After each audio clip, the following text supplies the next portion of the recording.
ടഫായിരുന്നു. എനിക്ക് subject paper കുറച്ച് ടഫായിരുന്നു. അത് ക്രാക്ക് ചെയ്യാൻ വേണ്ടിയിട്ടാണ് ജോയിൻ ചെയ്തത്. സെക്കൻഡ് അറ്റംപ്റ്റ് ആണ്, എന്നെ കിട്ടി. ഞാൻ സബ്ജക്റ്റ് പേപ്പർ എനിക്ക് പാടായതുകൊണ്ട് അത് കുറച്ചുകൂടി ഫോക്കസ് കൊടുക്കാൻ വേണ്ടിയിട്ടായിരുന്നു. അതെനിക്ക് നല്ലോണം ചെയ്യാൻ പറ്റി. ആൽഫിൻ സാറ്, വിദ്യ മാം ഒക്കെ എനിക്ക് നല്ല രീതിയിൽ മെൻ്റൽ സപ്പോർട്ടൊക്കെ തന്നിരുന്നു. അവരുടെ ക്ലാസ്സൊക്കെ നല്ലതായിരുന്നു. പിന്നെ എൻ്റെ ഫ്രണ്ട് വഴിയാണ് അവരെ കുറച്ചുകൂടെ മോട്ടിവേറ്റ് ചെയ്തായിരുന്നു. എൻ്റെ ഫ്രണ്ടാണ് എന്നെ ഇവിടെ ചേർത്തത് തന്നെ. അപ്പോൾ അവൾക്ക് ആണ് ഡെഡിക്കേറ്റ് ചെയ്യുന്നത് ഈ അവാർഡിന്. ഇതൊക്കെ എനിക്ക് സെറ്റ് എക്സാംസ് പാസ്സായത് തന്നെ അവളുടെ ഒരു മോട്ടിവേഷൻ കാരണമാണ്. അപ്പോൾ അവൾക്കിവിടെ വരാൻ പറ്റിയില്ല.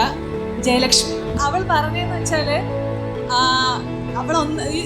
എനിക്കിത് ഒന്നും വേണ്ട, എനിക്കിത് തരേണ്ടത് നമുക്ക് HSST നമുക്ക് ഒരുമിച്ച് പ്രിപ്പയർ ചെയ്യണം, കമ്പൈൻ സ്റ്റഡി ചെയ്യാം, ഒരുമിച്ച് ചെയ്യണം. അപ്പോൾ നീ സെറ്റ് എക്സാം ക്രാക്ക് ചെയ്യണം, അതാണ് എനിക്ക് വേണ്ടത്, വേറെ ഒന്നും വേണ്ടെന്ന് പറഞ്ഞു. അവർക്കിന്ന് വരാൻ പറ്റിയില്ല. എനിക്ക് BEd ലൈഫിൽ കുറച്ചധികം ട്രോമകളിലൂടെ എനിക്ക് പോകേണ്ടി വന്നിട്ടുണ്ട് ടീച്ചേഴ്സിൻ്റെ അടുത്തുനിന്ന്. അപ്പോൾ അവർക്കുള്ളൊരു മറുപടിയാണിത്. അവരുടെ പുച്ഛത്തിനൊക്കെ ഉള്ളൊരു മറുപടിയായിട്ട് ഞാൻ കാണുന്നത്. എങ്ങനെ ഒരു ടീച്ചർ ആകരുത് എന്ന് ഞാൻ അവിടെ നിന്ന് പഠിച്ചു.